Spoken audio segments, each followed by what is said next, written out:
But welcome everyone. I'm going to go ahead and get us kicked off because if you've joined us previously, these 30 minutes go very quickly. So I want to get us into the content for today. But hopefully you all are in the right spot and you're here for our third installment of our October webinar series of Get Your Content Sheet Together.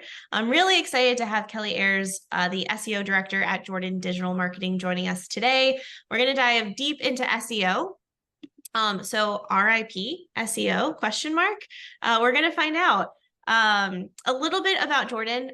So she has a ton of experience in agencies as well as focusing on various verticals like pharmaceutical and all over the map of experience on SEO. So excited for her to bring that to the conversation today. She's lived all over the US, but is an East Coast girl at heart, currently in New Jersey, but she was listing DC, Philly, New York, some other New Jersey spots. So excited to have you join us. So in true fashion, welcome. Thank you so much. I would love to kick off by hearing what is your favorite Halloween candy? Okay, so I'm really big into any kind of chocolate peanut butter combination. So the Reese's for sure, but it has to be the pumpkin shape. It has to follow the theme, or else it's just not as good. It's not. I don't know what it is about the shapes that just kind of like pasta, like Yes, why. that's exactly. Yes. It makes a huge difference and one of those life's mysteries. Absolutely. Well, we're so excited for you to join us. We're going to go ahead and dive right in. I'd love to hear just a little bit, if you can share kind of the little bit of just the state of SEO and organic. We were in prep, we were talking about we would probably never be having this conversation a year ago, 2022, and RIP to SEO. Like, no, of course not. It's a staple for a lot of marketers. And now there's a lot of question marks. So I'd love to hear from your perspective as someone who eats, lives, breathes SEO. What have you kind of seen happen so far this year? Absolutely. So I definitely would never say that SEO is dead, because it just won't be. But I will say I feel like we're kind of in the middle of the sea change where it's really shifting, not just in terms of what's happening on Google, but how we're supposed to be utilizing our own strategies. I kind of say this a lot. We're moving more towards an SEO to an SXO, not optimizing for search engines anymore, but optimizing for the search experience. So before it was very much, how do you get people from SERP to site? How do you get people from their search results directly to your website or your blog or your landing pages? Now it's more so the beginning to the end of the entire user journey, in my experience. And organic as a whole plays a huge part in that. I think we've moved mountains to get to a more attribution channel place, whereas before, we're not bidding on keywords. It's very hard to do apples to apples comparisons about, what's functioning or what's converting well. But it's really about finding people, not just where they search, but how they search, what they're actually looking for, and driving them to their final destination, not to make a horror movie pun there. But it's all part of SEO now. It's not just, creating great content. It's what that content means about your brand, what other people are saying about you, and all of it beyond just the journey from what somebody types into Google and how they land on your site. It's thinking much more globally and much more holistically now. Yeah, I love that SXO, the search experience. I'm curious, could you share a little bit, you said it's kind of the whole journey, but what are maybe some of the cornerstones that you should think about when you are kind of switching from that search engine optimization to experience? Definitely. I like to look at it as kind of like a top-down strategy, whereas before, I think, old hat, the basics were really just going after what are the keywords that are going to drive traffic for me? How am I going to get people with the highest volume of searches to my website? The basic mission of getting people to your site hasn't changed. I think your website's still going to be your best marketing tool, but I think engaging people beyond what they're just typing in is extremely important. And it just goes beyond what you're targeting on a keyword level basis. So you want to make sure you're driving people to your site and improving their whole experience. But that involves having a super fast website, having a beautiful mobile site, fantastic landing pages, comprehensive content strategy. All of it is kind of the building blocks to this bigger foundation. And just making sure that, you know, when they're searching for something, whether they start with Google reviews, maybe pop through a couple of social posts, then get to your website, they're still getting that same kind of comprehensive, streamlined experience to get them to the final action, whether it be a conversion or a demo, whatever that final goal is. Yeah, absolutely. So as you're saying that, a lot of that brings forth the helpful content update, which we had one kind of helpful content came to the stage in 2022. We've had a couple I don't know, versions of that come out in 2023, but it seems like that experience really does align more with just creating helpful content to begin with, right? Exactly. And that's why I think where we're seeing sites like Reddit or Quora doing so well after this helpful content update, it's because people want the real life experience, right? It's kind of interesting to see like the rebound of the AI search experience has really increased people's needs for non-bot content or just non-generated content, because, you know, if you look at it from just the search results page as a whole, what are we considering helpful? Review sites are great for people to find out how customers actually feel about your brand. Social media profiles always highlight people's authenticity. They want to see if they can trust their message, their values. Forums are people sharing, you know, real life experiences. So it goes a little beyond just what's helpful. I think where we're entering now after this update is the stage of also what's thoughtful. How are we targeting, giving people the answer to the problems and questions that they have, but doing it in a way that's speaking to their experience as a whole. So how did my brand create this blog post about their customer's most voiced problem? But then how does a case study also show how they help somebody in the real world too? So I think it's kind of bundling that user experience in a way that allows them to see all of that, in whether it be on their website or across different places, it's still tied into the brand as a whole. Yeah, I like that a lot. I think that's really helpful. You touched upon review sites and Reddit kind of making a little bit of a comeback. And you mentioned AI generated content. I mean, we all know that AI has changed the game for search and that in general, but I'm curious, maybe high level, how you've seen it. And then like, let's dig in a little bit more to that. Definitely. So I think the biggest thing that I've seen, and this is maybe just guesstimating a little bit on what the ultimate angle is, but it seems like it's sort of eliminating the need for, or at least giving us the opportunity to identify what kind of queries or content is going to be able to be served in like a quick, easy to answer way. I think it does give the opportunity for a lot of brands to use SEO as more of a middle of funnel or bottom of funnel channel now, where your content that's showing up in the search results and not through AI is more intent based. There's more meat to it. It's not quick TLDR. It's like building an actual content strategy that anticipates and answers needs. I think AI is really kind of maybe lopping off that top of funnel where people were building out FAQ pages, 101 content, those things that are just very quick, very easy to answer. But people are still going to want to dig deeper at the end of the day. Google can build, you know, an AI bot that responds to 5 billion questions, but they're not going to be able to capture that magic moment where somebody's like, this is my direct problem, and a customer's website is showing them the direct solution there. Yeah, that's so interesting because I think a lot of times we do think of organic as that top of funnel, you know. Exactly. But this idea that now if someone is seeing your search results, it's likely more intent. How do you think that should shift how people think about organic? You know, is top of funnel just gone now and we just have to accept that? Is it still kind of a mixture of both? Are we transitioning more to that middle of funnel, bottom of funnel? I would say it's still a mixture of both at this point. You're still going to want the content that Google can pull into that AI snapshot, but you want to also offer people what's next. And I think this is where, the main strategy of SEO is like trying to figure out what that next step is once you've already gotten them to your website. So in addition to, okay, we've shown them a quick, FAQ answer in the AI snapshot.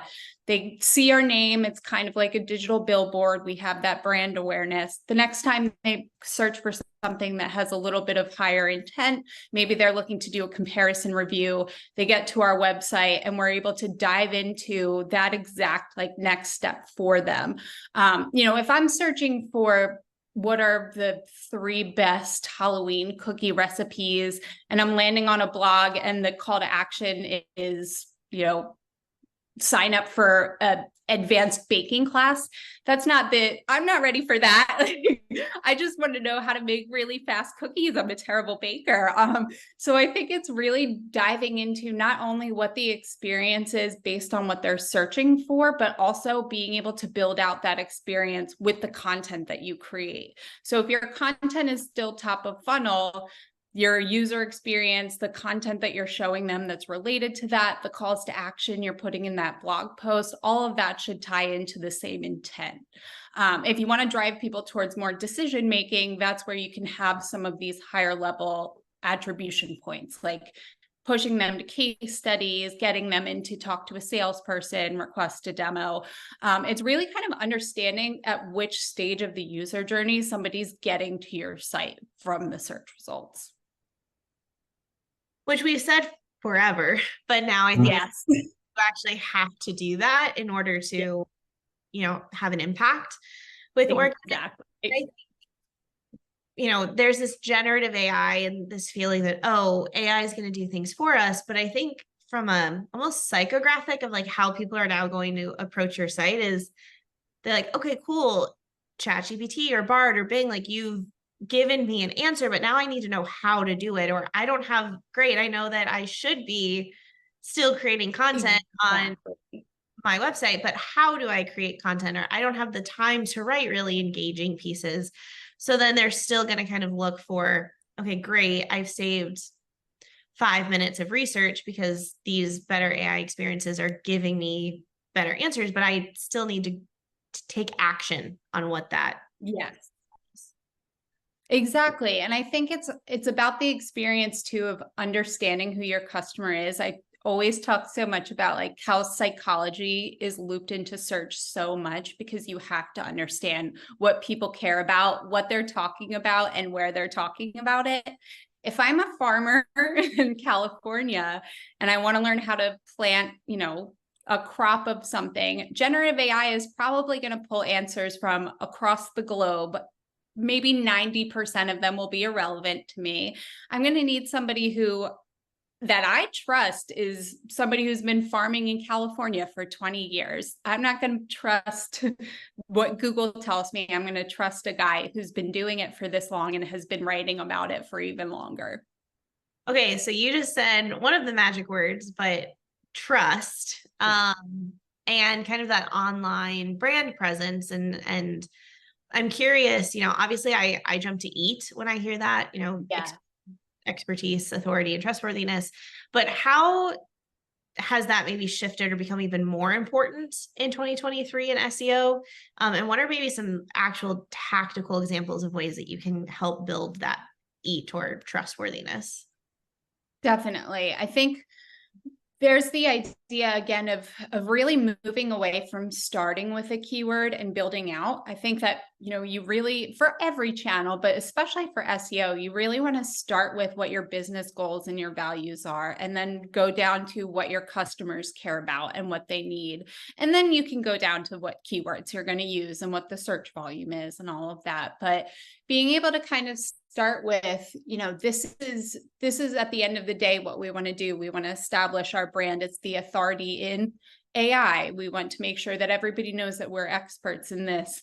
So you create the kind of content that's going to speak to decision makers and sub decision makers on every level. So making sure that you have that kind of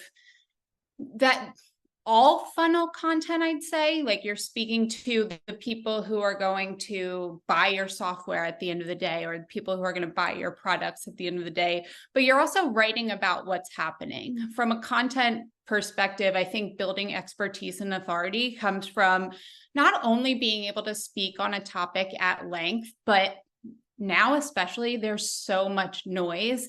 You have to have your own point of view. You have to have your own perspective, and it has to represent your business goals and your brand's values for people to even trust what you're going to say. I think we're smart now. Not that people weren't smart before, but I think people have gotten so savvy with the internet. It's very easy to tell when somebody's being inauthentic, when they're using buzzwords. Building kind of that authority through your content strategy is really going into, this is how AI affects our industry. This is how it affects you as a CEO. This is how it affects a developer who's 5 stages away from making the final decisions on, the final purchase of platforms or products. So being able to speak to each audience that you're targeting and doing it in a way that reaches not only what's happening, being relevant in what's happening in your specific vertical or industry, but also doing it in a way that's matching their needs. So if they care about saving a ton of money, talk about how AI is going to save a ton of money and what the future looks like. So I think there's a lot that can be done from an authenticity standpoint to build out that expertise content. But then again, from there, it's all about distribution. Like, nobody knows that you're an authority in something if they can't see it. So I think that's where SEO expands from there beyond the website to all of these other channels that will show up. Yeah, there's so much to dive in on that. We talked a little bit last week about content integrity and the risk of posting something, whether it's AI generated or not, and the impact it could have on that trust. How, just to maybe underline that, especially for those who maybe did tune in last week, how are you advising clients currently on the level of risk, or kind of knowing what is right for them or not right for them in their industry? Exactly. Yeah. I mean, from our perspective, we always want to position things as, if this is what you do, stay in this lane and talk about what you do and why you do it. It's always more interesting, I think, especially if you're in the kind of comparison stage, if you're looking at a product that you want to buy, it's always more interesting to hear about why this client started their business, why they create things the way they do, what problems that they're solving. So our approach has always really been to just stick with how you are solving your audience's problems, and then expand to talking about, the things that they care about, what are beyond kind of just getting people as prospective customers, how are you keeping them beyond that as well? So I think that constant communication of, this is how we're positioning ourselves on social, this is how we're positioning ourselves in the search results through our content marketing. It's really just kind of using that authenticity and making sure that we don't stray from that path. If we say we're the leading, #1 platform for creating content through human writers, that's going to be our focus, and that's what we're going to drive home. And we're going to talk about all of the benefits of why we're better than using an AI service. So I think making sure that people understand what your USPs are and like highlighting those features, you're going to speak to somebody who's looking for exactly that in exactly the right moment. Well, I keep hearkening. I don't know if I just used that word correctly, but it sounded good. Yeah. I keep thinking back to kind of the late 2000s, an SEO, when everyone thought that link building and comments, and there was kind of a quick path to SEO success. And very quickly, I mean, things kind of turned and really did, to keep our Halloween vibe, like, took kind of a not so great turn, a little nightmare of SEO. And people, a lot of agencies went out of business if they had SEO in their name, because everyone just associated it with really negative tactics. And slowly but surely, again, everyone kind of thought SEO was dead. Then it wasn't, it came back. But I think what it underlined is there is no fast path or easy way to do SEO. And now we have AI and people are like, cool, I can just create content like that. And it's killing SEO. It's not really. What I'm hearing from you is, again, it's just reinforcing why you have to just do the work and Yes. be authentic and have a brand and, use AI to maybe automate things so you can spend more time having that unique perspective and lead Yes. those things. But again, there isn't this just like silver bullet that's magically going to give you No. this. No, there's never going to be a magic wand. I think we're moving farther away from that even being possible. Like the black hat stuff was bad, but it worked for a while. It worked until it didn't anymore. But it's funny because I do have these conversations a lot lately where we talk about, the landscape is shifting. We're moving towards a user-centric kind of strategy. We want to be, more integrated, more holistic. SEO doesn't live on an island. That scares people. I think being really intentional and micro-targeting scares people because at the end of the day, what they're seeing first and foremost is, oh, we have lower numbers. Why are we going after a keyword with less than 10 searches a month? Why are we going after something that our competitors don't talk about? And we're going to lose rankings for these keywords that we've been focused on for 20 years now. But if you're watching your content and it's consistently, you're getting people there and they just drop off, or you're just stuck at position 25 over and over, it's not a problem with your keywords that you're targeting. It's your content is not resonating with people. You need to change it up. So interesting. Yeah, maybe one of the encouragements or takeaways is if you're not actively targeting those 0 monthly search terms or even 10 monthly search terms, I'd encourage you all to go talk with your SEO or look at it and maybe incorporate a handful of those every month into your strategy, because it just rounds out your authority on a topic. Exactly. And I think there's so much untapped potential too in just understanding your customer base. However, is the easiest way to do that. One of the things that we found to be super helpful is repurposing. People have built out help centers for their customers for forever. Zendesk does huge numbers because they're great, but that kind of content, people are looking at that before they commit to a product. They want to know these details and these features and these benefits. If you're creating that and positioning in a way that it shows up for what somebody's searching for, the volume's going to be super low, but you're targeting somebody who is looking for exactly what you're offering them. I'll take that person over 100 organic visits that have a 2% engagement rate at the end of the day. Well, this is a great transition to one of my last questions. We're already almost at time. So this is a purple.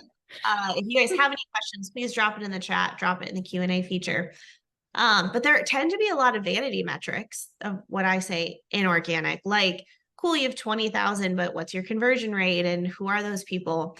And you just kind of illustrated the importance of really having a buyer's journey, understanding where your buyers are throughout that journey, having content that supports them there, having multiple channels like PR and social. That takes a lot of work, a lot of time, a lot of resources. And so, the next logical question is, okay, well, how do we do it? And so I'm curious just how you would guide folks, as a lot of us are either already in 2024 planning or heading into 2024 planning, like how to think about focus and priorities when it comes to a much broader SEO strategy. Absolutely. I think so. One of the things that I've kind of tasked our team to do frequently is really looking at these kind of diagnostic things, it's not just looking at how is traffic performing? Are we seeing impressions decline? Are we seeing conversions decline? But what does that actually mean at the end of the day? And you can apply that across, I think, all channels. Like if we're not seeing any kind of brand visibility, that's going to affect social. That's going to affect, all of our search. So really focusing on what's our biggest problem right now. Is it that the customers we have don't like the product? Is it, we're not getting known at all with our, versus our competitors. Does everybody show up before us? Does everybody outrank us? Do they outsell us? What's the core business problem, and what's the core business goal? And how do you take not only that strategy and translate it across all of your marketing efforts, but keep the same messaging throughout? One of the biggest, and this sounds pretty simple, but it's kind of hard, especially in this remote world that we live in, is just getting everybody to talk to each other about it. What's the feedback from the social team? What are they saying that every single time they put out a piece of content about AI, the numbers are amazing. The engagement is great. That's the same audience. They're on a different platform, but it's the same people that we want to attract. We're still looking for brand awareness there. Can we build that into our SEO content strategy? Can we take that piece of content and can we send it to the PR team and have them do outreach for major publications? One thing I like to do, and I like to prompt everyone to think about too, is if you're pitching anything, a keyword group to target, or a piece of content, or a landing page, look at every other channel we have and how could it be used? Do we want to put it in the next month's newsletter?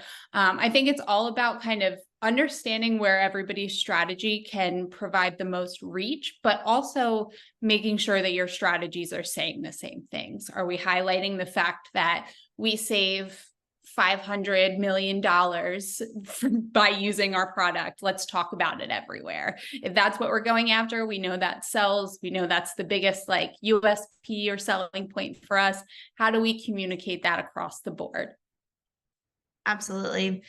And we did have a question, so I want to make sure we get to it, but I'm curious, how do you help advocate for SEO or some of these channels, especially either to a supervisor that may not understand or the C-suite that doesn't fully get the intricacies of how all of this plays together? How do you kind of help advocate? Absolutely. I think leading with the idea of how organic as a channel contributes to all of the business goals is the major thing. So even the smallest tasks, whether it's updating redirects on a website or implementing core web vital optimizations, we always make sure to position it against one of our KPIs. So yes, this looks like we're, doing something really small. It has low lift, low impact, but it's all leading up to and contributing to this bigger business goal. Our main SEO KPIs of traffic and visibility and leads from organic channels, all of it ties together. So we always make sure to make that connection extremely clear, because I feel like that communicates to people who don't get into the nitty gritty or don't get into the weeds with SEO metrics, but they do understand more sales at the end of the day. Yes, everyone understands more sales. Awesome. One question here. How do you suggest getting started with figuring out what to write, i.e. looking at search queries or doing keyword research? What are some of the best ways that you've seen? Absolutely. I mean, I always say start with Google, just figure out what's already ranking for what people are searching for. If you're looking for main things to write, or you're looking to establish authority around a specific topic, take that topic and keep branching it out to smaller and smaller subtopics, and then just write based on that. Another really quick win there is to just see how your competitors are already writing about it, and then just do it better or differently, but better. Do it better, which again gets back to have that unique perspective, have a unique point of view, build trustworthiness. It all loops back. Yes. Awesome. Kelly, thank you so much for your time. I can't believe we've already been talking for almost 30 minutes. I know. By quickly, but thank you to everyone who attended. I am dropping Kelly's LinkedIn in the chat one more time, as well as the registration link for next week. Unfortunately, our guest speaker for next week did ghost us on theme. So we are working on finding someone with the same caliber of the speakers we've had this entire time. So we will announce that later this week of who will be filling in for them. But would love to see you next week. We're going to keep the conversation going. But Kelly, we have just about a minute left. Anything else that you'd like to share with the audience? I'd say just don't give up on SEO. It's really never going to die.